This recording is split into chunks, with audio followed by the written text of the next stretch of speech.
In today's video, we're going to do a deep dive into how Saudi Arabia has wielded its power and influence over the global oil market and global geopolitics. Saudi Arabia contains about 18% of the world's proven petroleum reserves and ranks as the largest exporter of petroleum in the world.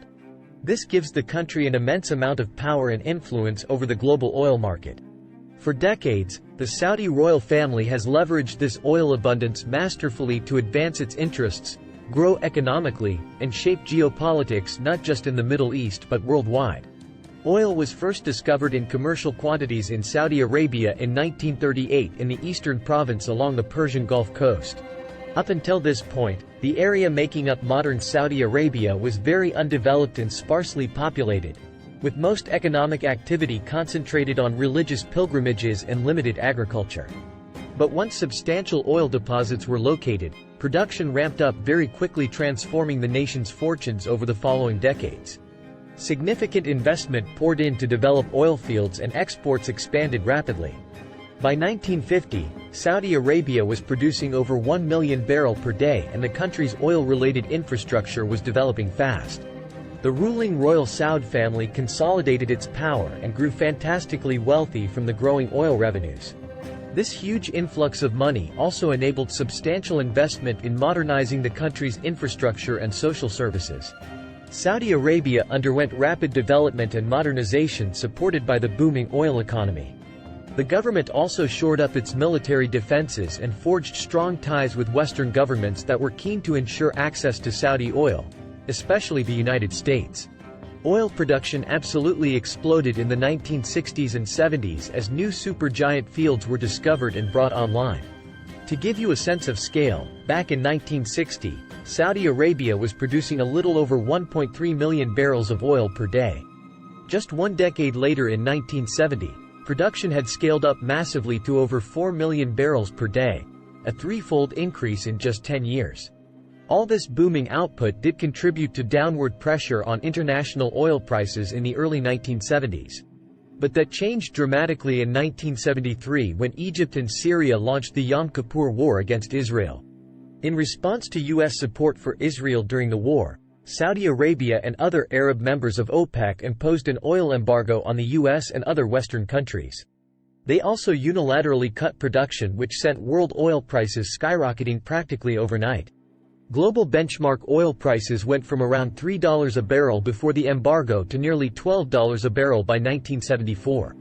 This sparked the 1970s oil crisis, with gas shortages, rationing and recession striking much of the industrialized world. For Saudi Arabia though, the price spike delivered huge windfalls since they could sell smaller volumes at much higher prices and still rake in vastly more petrodollars.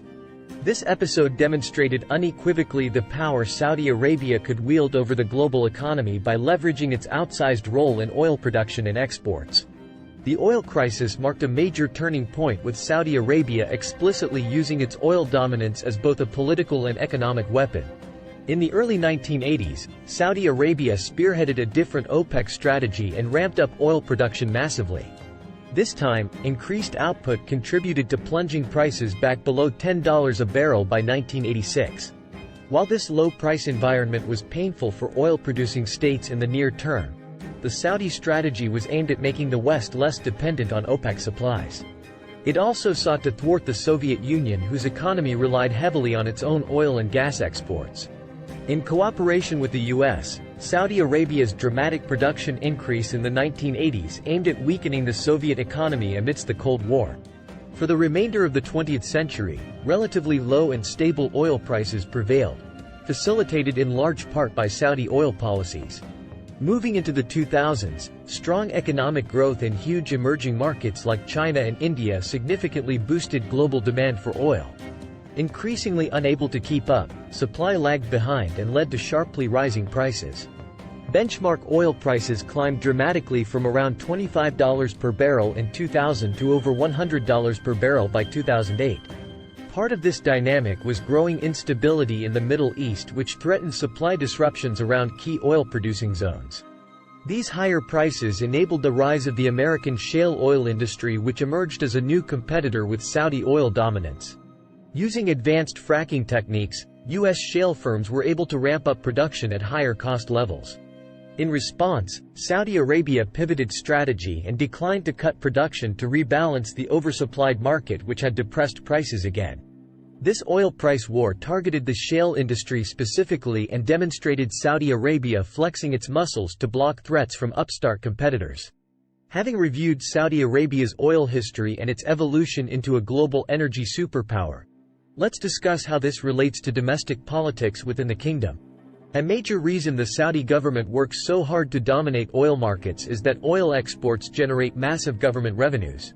State oil firm Saudi Aramco contributes around 80% of total budget revenues that the ruling royal family relies on to provide public services. This heavy dependence on oil income leaves the economy really vulnerable to price swings. When prices fall too low, it creates big budget deficits for the government and threatens their ability to essentially buy domestic stability.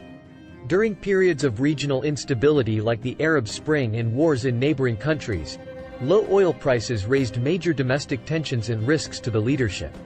To ease public anger, the government has at times ramped up spending, which then drains reserves. Let's look at how the Saudi leadership aims to diversify the economy and reduce this dependence going forward. To address the risks of over-reliance on petroleum, the Saudi government has launched an ambitious reform program known as Vision 2030.